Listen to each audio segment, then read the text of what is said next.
Tenho aqui uma pergunta que é de interesse de muitos alunos da língua inglesa.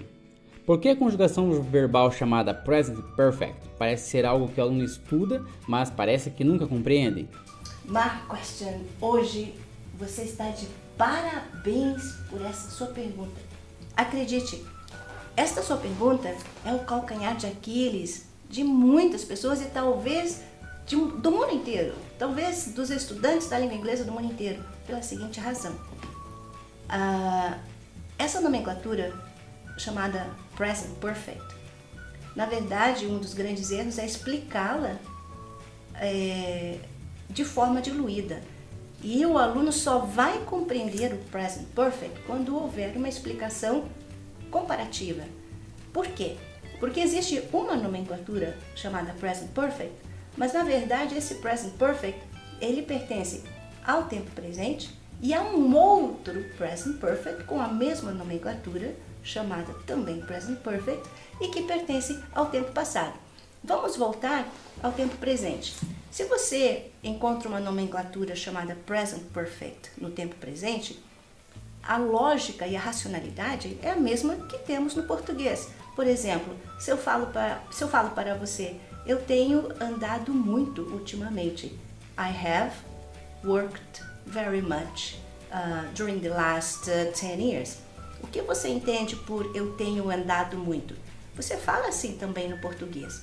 Isso significa, e uma explicação que eu gosto de dar, é algo que está em andamento, uma ação que está em andamento, ou seja, que começou lá atrás, que vem andando, que é presente e que indica-se que haverá uma continuidade no futuro. Então, essa racionalidade é igualzinha ao português. Eu tenho caminhado muito ultimamente, eu tenho falado muito, eu tenho trabalhado muito nesta semana e assim por diante. Veja que quando eu falo eu tenho trabalhado muito ultimamente, eu tenho trabalhado muito nos 2 últimos anos, eu acrescentei aqui uma expressão de tempo que comunica a mim que esta é uma ação que está em processo.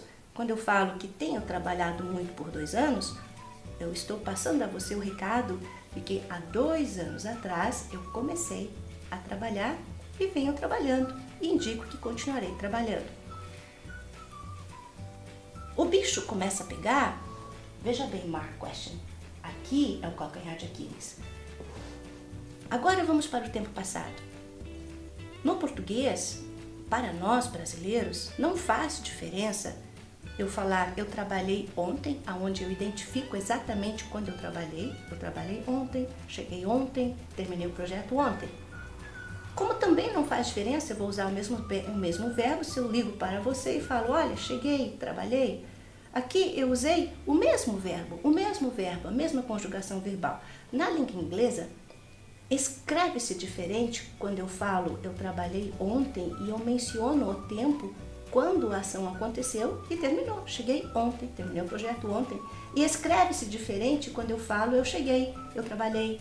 Ou seja, há um passado na língua inglesa aonde quando a ação aconteceu não tem importância alguma e não se menciona. Então, por exemplo, como eu falo eu cheguei ontem, isso é o que chama-se o passado simples, né? Simplesmente para vocês se localizarem, se vocês estiverem na frente de vocês a lista de verbos regulares, seria a segunda coluna, né? I arrived yesterday. Ou seja, você que me ouve, você sabe que eu cheguei ontem. Agora você pega o telefone para mim e fala, cheguei. Você não falou quando chegou, você não identificou o tempo quando chegou. Aí você vai falar como isso. Acrescenta-se o have e mais o outro verbo, que é o famoso particípio, ou seja, a terceira coluna dos verbos regulares. I have arrived. O que significa I have arrived? Vamos trocar o verbo. Vamos pegar um verbo que eu usei lá atrás. Eu terminei. I have finished it.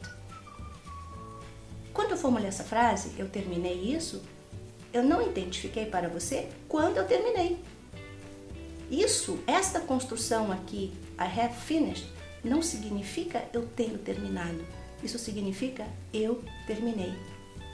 Para nós brasileiros, eu terminei ontem, escreve-se do mesmo jeito que eu terminei.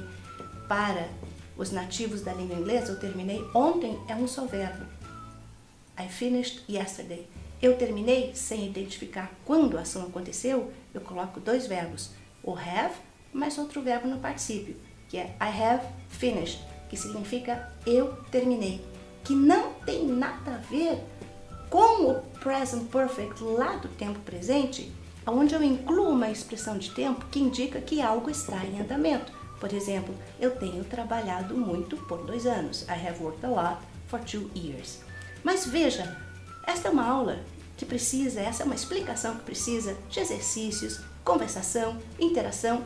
Veja a próxima aula, siga o site Marisol Isidoro e o livro Gramática Comparativa e Derivados. Obrigado por hoje, muito obrigada. Mark Question, suas perguntas são importantíssimas. Dê o seu like aqui, se você gostou, compartilhe, acesse o nosso site marisoisidoro.com.br, lá temos um blog, interaja, faça parte do nosso canal, deixe um comentário.